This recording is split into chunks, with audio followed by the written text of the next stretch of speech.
Merci encore pour cette belle présentation. Est-ce que le docteur Idrissa est dans la salle? Non, il n'est pas là. Et le docteur Nonkou? Alors, on va vous passer la parole pour nous parler du profil échocardiographique des cardiopathies congénitales chez les nouveau-nés et les nourrissons à Douala. Merci infiniment pour votre présentation.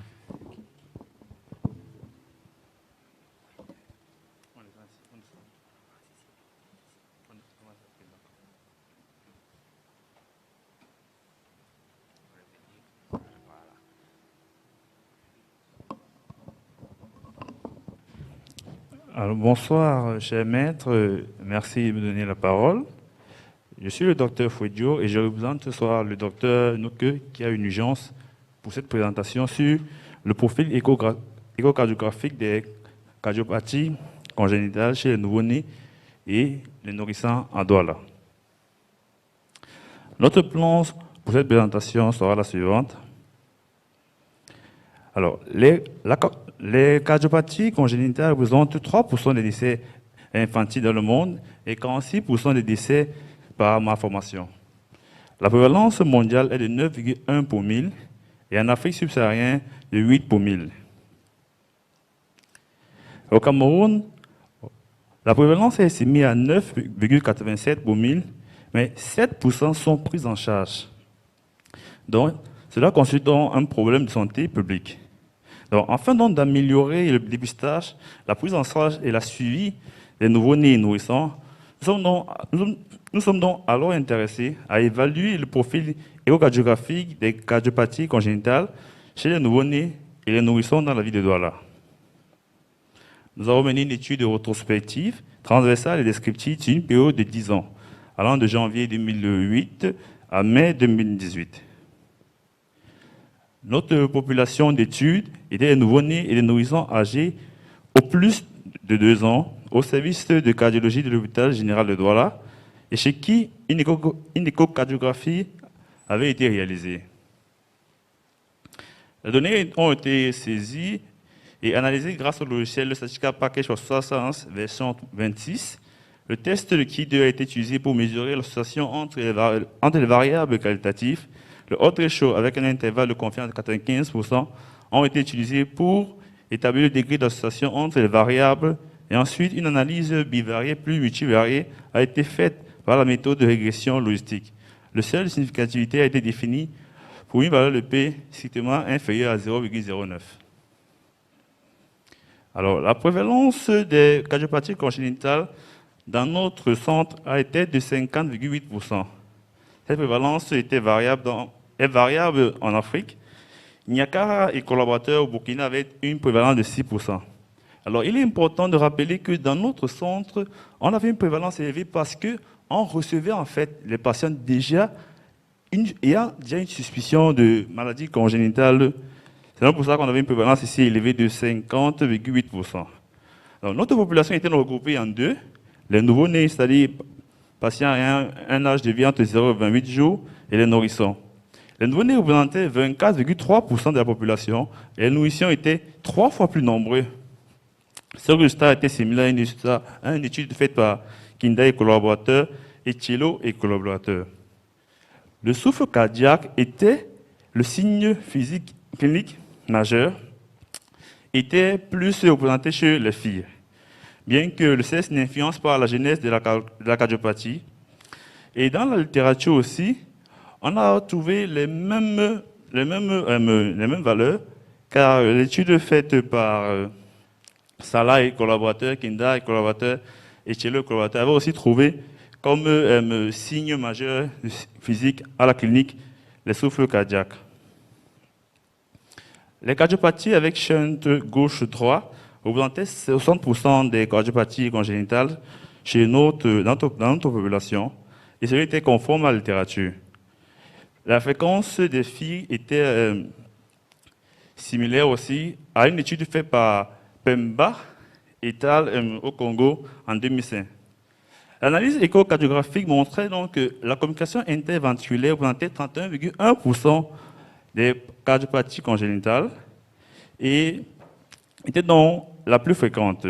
Cette Ces résultats étaient similaires à une étude faite par Kinda et collaborateurs au Burkina, à Koko au Togo et à Diop au Sénégal.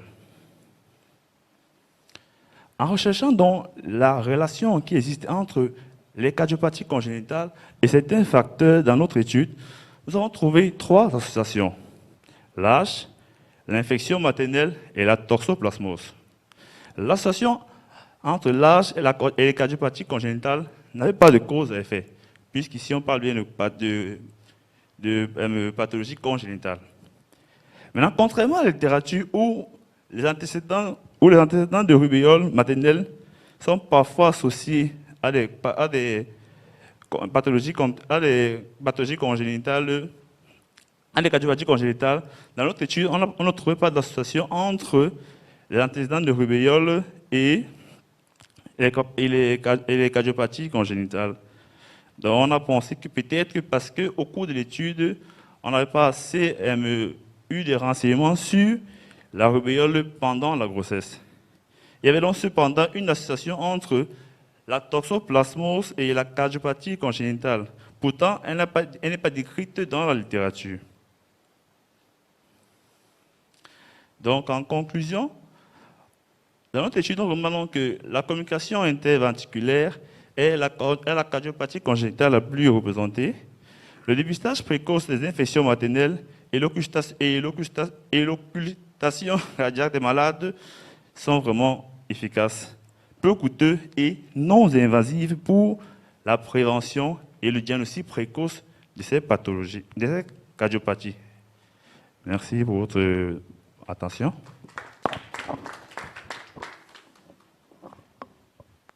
Merci pour cette présentation. Est-ce qu'il y a un commentaire ou une question parmi l'auditoire?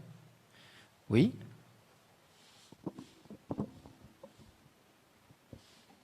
Oui, merci de me donner la parole. Je voulais savoir, est-ce que par rapport à la corrélation, par rapport aux causes des cardiopathies congénitales, qu'est-ce qu'il en est de la consanguinité? Est-ce qu'on a essayé de voir aussi ce côté-là? Est-ce qu'il y a un lien? Merci.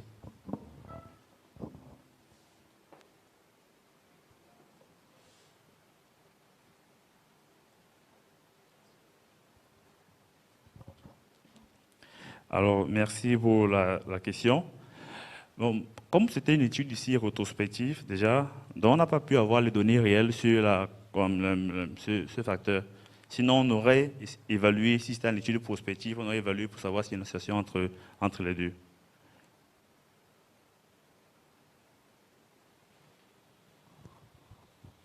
Est-ce qu'il y a d'autres questions? Bien. Oui. Merci beaucoup pour cette belle présentation. Toujours, je vais aborder dans le même sens. Est-ce que vous avez recherché s'il y a une corrélation chez les mères diabétiques? Parce qu'on sait que le diabète est un facteur de risque de survenue de cardiopathie congénitale. Et la deuxième chose, est-ce qu'il y avait des prématurés dans votre série? Et si c'est le cas, est-ce que vous aviez retrouvé des persistances de canal artériel, notamment chez ces prématurés-là? Voilà, merci.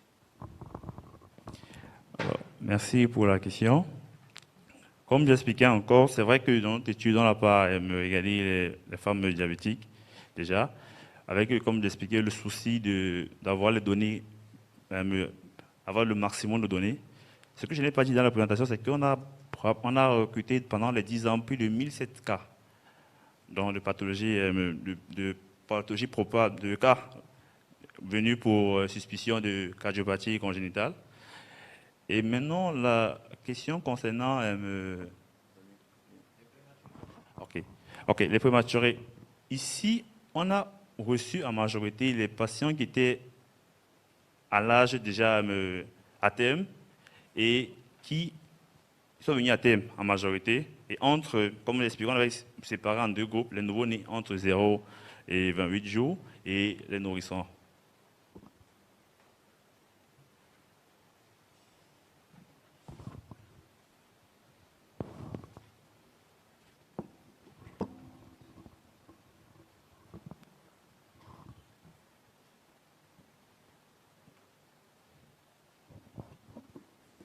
Merci, docteur, pour votre présentation.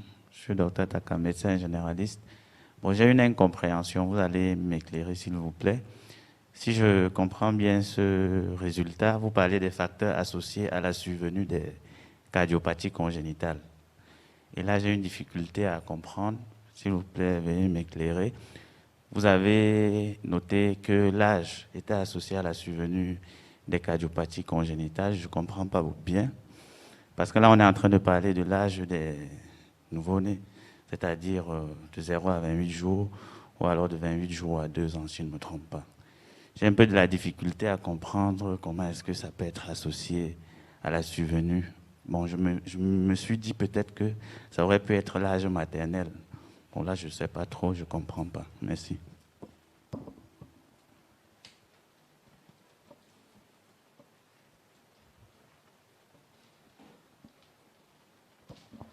Alors, merci, Dr Takam, pour la question. Comme je l'ai dit pendant la présentation, on a, de manière statistique, on a l'âge était significatif, mais on a dit pendant la présentation qu'il n'y a pas de cause à effet entre l'âge et les pathologies congénitales, puisque ce sont les pathologies congénitales, c'est-à-dire que c'est les pathologies que le patient a avant la naissance. Donc on a trouvé de manière statistique une corrélation, mais on a expliqué dans la présentation qu'il n'y a pas de cause à effet entre les deux.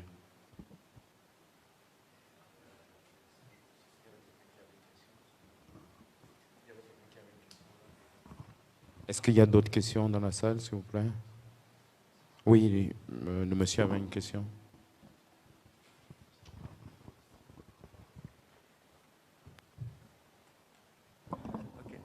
Je vous félicite pour cette brillante présentation.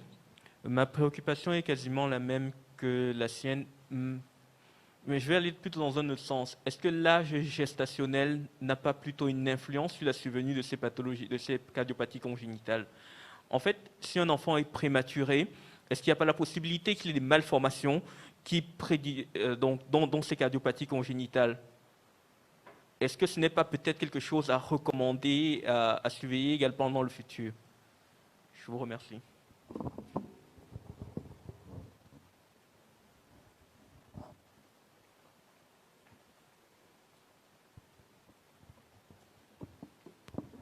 Okay, merci pour la question. Et comme un des panélistes essayait de dire tout à l'heure, chez les patients, chez les nouveau-nés, les nouveau-nés, les prématurés et les nouveau-nés à terme ont des prévalences différentes dans les pathologies congénitales. Dans notre cas, on a pris particulièrement les nouveau-nés à terme. On a choisi de prendre les nouveau-nés à terme sur la base de la méthode sur la collecte de données. Je ne sais pas si j'ai répondu à votre question. Y aurait-il une autre question? Alors, moi, je peux poser la question. J'aurai rapidement, en fait, peut-être une ou deux questions et un commentaire, mais je vais aller très rapidement. Les questions seront assez rapides. Devrons-nous comprendre que vous faites systématiquement des échographies au nouveau-né à l'hôpital de référence, pas de référence à Milma, mais plutôt à l'hôpital général de Douala? Ça, c'est ma première question. Je pense qu'elle est assez simple à répondre. Maintenant, la deuxième, c'est à la suite du professeur Ley. Est-ce que vous avez étudié le facteur du poids des patients, sachant que des patients je veux dire des enfants, sachant que les nouveau-nés qui ont un poids important sont prédisposés à développer plus tard le diabète? Et l'observation que j'ai à faire, c'est est-ce que vous ne pensez pas être une locomotive pour le reste? Parce que, à suivre votre présentation, j'ai l'impression que vous êtes un exemple dans le domaine que beaucoup devraient suivre. Et peut-être c'est votre responsabilité d'entraîner les autres avec vous, les autres structures, les autres médecins, qu'ils soient des cardiologues ou des généralistes. Merci. Merci beaucoup pour la question. Bon, la particularité de notre étude ici, c'est que, étant un centre de référence à l'hôpital général de Douala, la majorité des patients, vous avez vu la prévalence qui était près de 50%, alors que la prévalence au Cameroun est de 9 pour 1000. Parce qu'on recevait ces patients, sont des patients qui on suspectait déjà de venir pour des références avec une suspicion de pathologie congénitale. C'est donc pour ça que chez eux, on avait donc fait une échocardiographie chez eux. C'est pour ça qu'on a eu ces 1007 cas l'échocardiographie fait, parce qu'il était un centre de référence, en fait. C'était l'avantage qu'on avait comparé à mes précédents orateurs qui avaient cette difficulté, soit au niveau de l'échographie. Merci.